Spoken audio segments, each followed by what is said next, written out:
it's me, Tess, aka Huffleclaw.Bookie, and I'm here with my awesome friend Nikki. Nikki, aka the Dragon Queen from Dragon Queen's Lair. And today we're doing collaboration at BookNet Fest here in Orlando, and we have decided to do the A to Z Bookish Challenge, or A to Z Bookish Survey, whatever it is. Words are hard. Bookish Survey, yeah. Yeah, Bookish Survey. I had to look it up. All right, do you want to start, or did I start? I started on your channel, Okay. so you're gonna start on mine. All right, so first one is B, best sequel ever. Oh, this is actually a hard one. Best sequel ever. I would honestly probably put it under Catching Fire with the Hunger Games, because Catching Fire is my favorite book in the Hunger Games series, and I thought like it was just a big turn from the first book.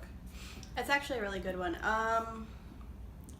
I'd have to say, honestly, like, Harry Potter as it grew got significantly better, but reading it as an adult, I much preferred the 6 and 7 from a character perspective purely than I did the earlier books, but mostly because Harry and everybody was growing up, so I could actually connect a little bit more.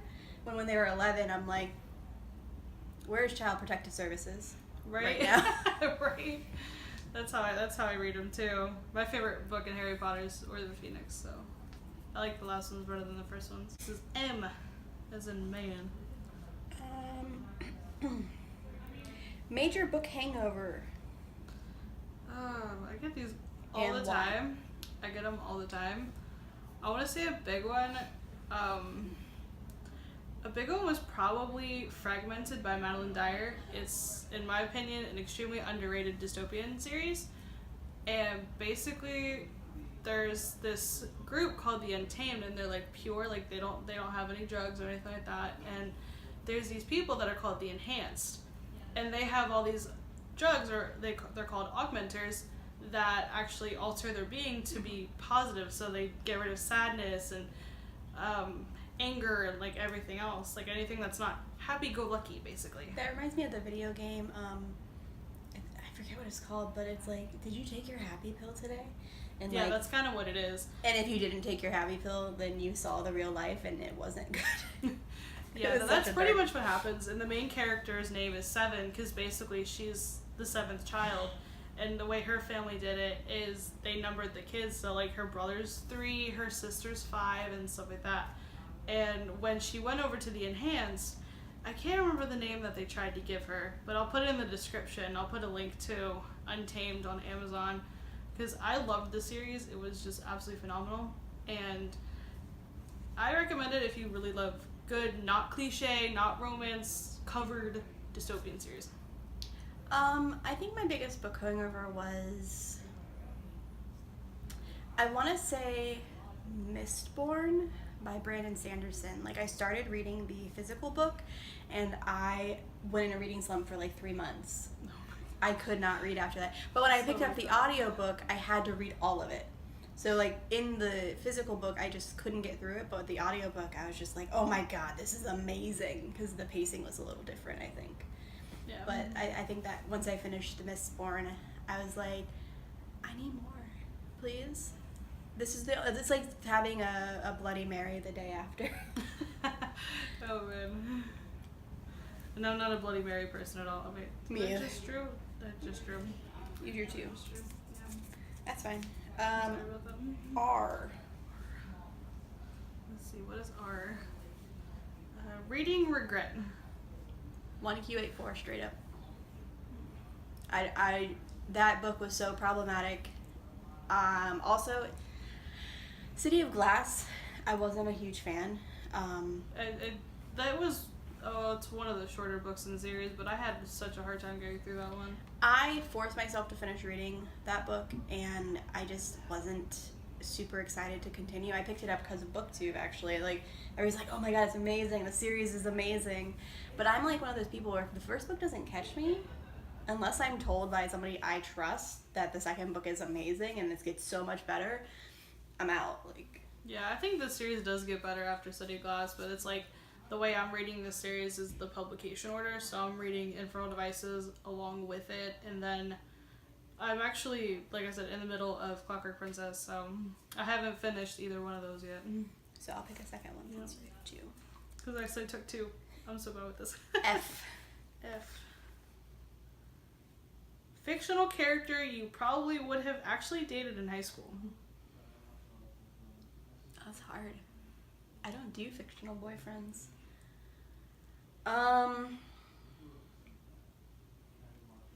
I would probably have dated Julius from the Heartstriker series. He's kind of a pushover, but he's like really nice and he's a gamer. And that's like, I'm a gamer. So Gamer girls, yay.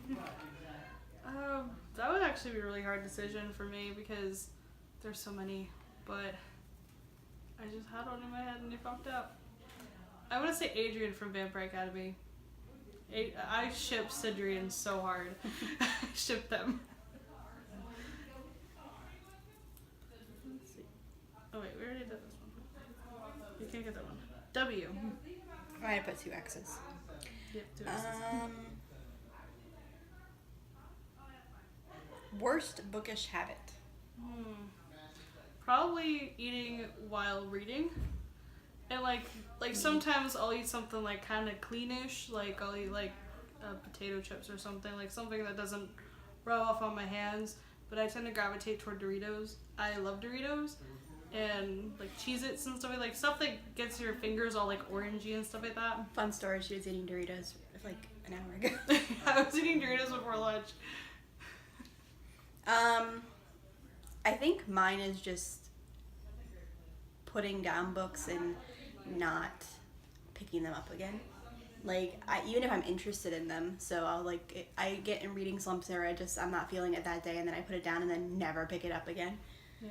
Even like with the last book I just finished, Heartstrikers, book 3, which I know I've talked about a lot, but I put it down in January, and I went in like a 5-month reading slump, just overall, and I just finished it. It was the best book I read this year.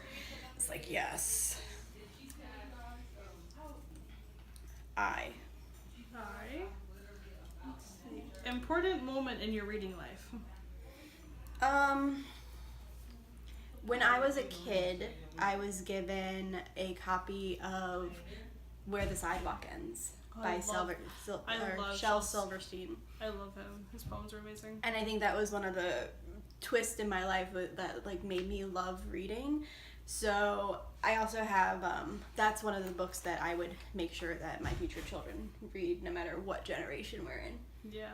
I think one thing that really stood out for me as a kid is when the Harry Potter paperbacks are coming out here in the States.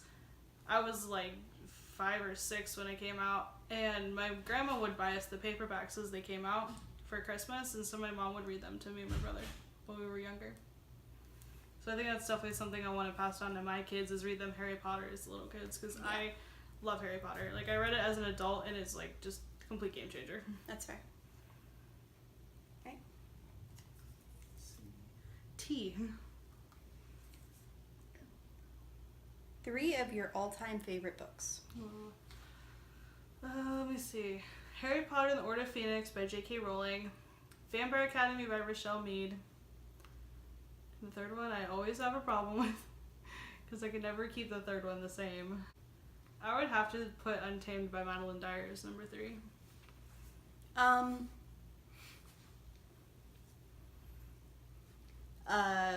Night Circus by Erin Morgenstern. Book Thief by Marcus Zuzak. And any of the Dresden Files books by Jim Butcher. I wouldn't be able to pick one.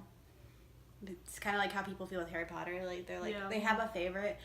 But I guess if I had to pick one, I'd pick Deadbeat, which is, I think, the 7th book.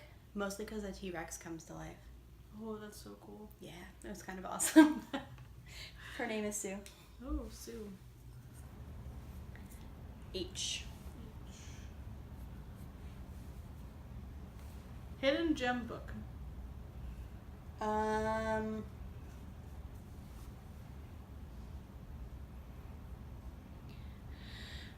Alethea by Megan Tannett. It's an indie book, kind of. It was published, but it was published through Cloud Kitten, I believe is what the name of the publishing company is. And she was actually at BookNet Fest last year, and it is an amazing dystopian. It is so good. It was my favorite book of last year, and I loved it so much. Like, I don't usually buy double copies. I got it on ebook for free, and I bought a signed version. Yeah, I think for me, the Hidden Gem book, I really enjoyed Soulmated by Shayla Patel. It's about this Irish boy named Liam, and he is an empath, which, if you guys are familiar with that, an empath is basically, I guess, like, I'm not exactly sure, but I'm pretty sure it's like someone who can, like, feed on other people's emotions and stuff like that. You're very sensitive to other people's emotions. Yeah, my mom's one, so.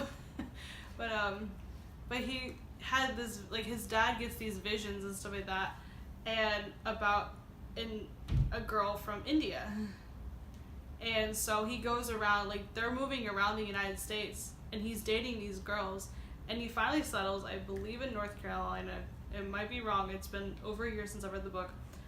But he meets this girl named Lakshmi, or Lucky, and falls in love with her. She falls in love with him, and then something happens. Like, I need to read the second book. It's called Finding Fate, and basically, like, he's like all but convinced that she's his soulmate, but he tries to hide it from his dad.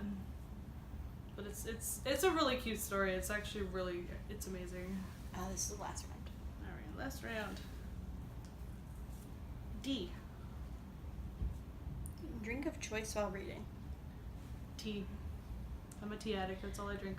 Tea or I usually end up drinking Diet Pepsi just because that's what's there. But if I'm gonna be in a mood, it's tea. Easy.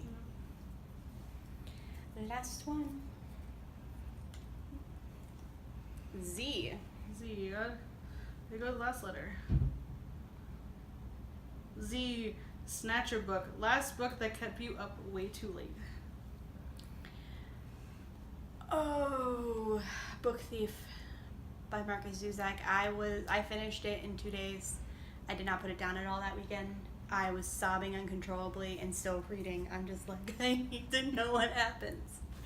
Mine was honestly Harry Potter and the Prisoner of Azkaban, because I read that an entire day, and I was up, like, I had work the next morning at, like, I think it was like 9 or 10 o'clock, and I was up until 2 a.m. reading it. But I stay up late a lot of days reading books. It's a problem. It's Yeah. a real life problem. It is. It's an epidemic. It's fine. It's a good one. But anyway, guys, that is the end of our bookish survey. So if you'd like to see more of this, you can go to Nikki's channel. We have some more there. And if not, well, go find some other videos of ours to watch. But until next time, keep reading.